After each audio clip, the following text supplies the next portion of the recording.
पर जी क्या संसार में जो कुछ भी होता है वो कर्मों के नियम से होता है या ईश्वर की इच्छा से होता है? नहीं, कर्म तीन प्रकार के हैं। एक संचित कर्म, एक प्रारब्ध और एक क्रियमाण। क्रियमाण आपको करने की छूट है।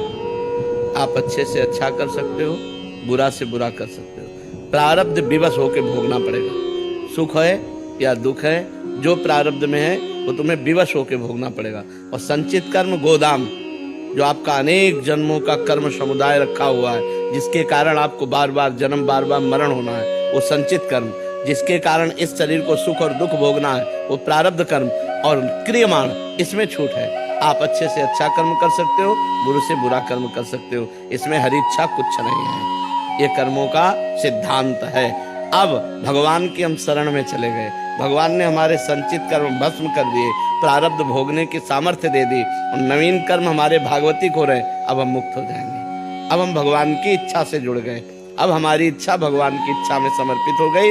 अब जो ही प्यारो करे, सोई मोहि भावे। आनंद में जीवन उसका परमार्थ में हो जाएगा। लेकिन जब तक भगवान की शरण में नहीं, तब तक तीन कर्मों से बंधा हुआ जीव बार बार जन्म मरण, दुख सुख, लाभ हानि, जय विजय, इसी में परास्त होता रहता है। इसी में बार बार वो दुख भोगता रहता है। इसलिए मानव जीवन मिला है साधन धाम, मोक्ष कर द्वारा। साधना करके मोक्ष प्राप्त करने के लिए। पलक राधे राधे महाराज जी। महाराज जी क्या भगवत साक्षात्कार के बाद भगवान के सभी अवतारों का दर्शन हो सकता है? जैसे आकांक्षा करो, आकांक्षा करो तो हो सकता है। लेकिन एक बार भगवत दर्शन होने के बाद कोई आकांक्षा नहीं रह जाती। जिस रूप का दर्शन हुआ, मानो आप राम रूप के उपासक हैं, जब राम जी का दर्शन हुआ तो आप पूर्ण हो गए। अब आपको इच्छा ही नहीं, मन ही नहीं बचा। जो मन था वो तो प्रभु के पास चला गया। तो अब कौन आकांक्षा करे किसी और रूप के दर्शन की?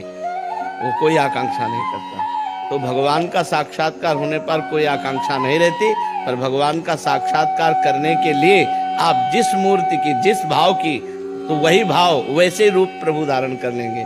जाकी रही भावना जैसी, प्रभु मूर्ति देखी तिन तैसी। जैसी भावना करोगे वैसा ही भगवान का साक्षात्कार होगा। और भगवान का साक्षात्कार होने के बाद कोई आकांक्षा नहीं रह जाती, कोई चाह नहीं रह जाती।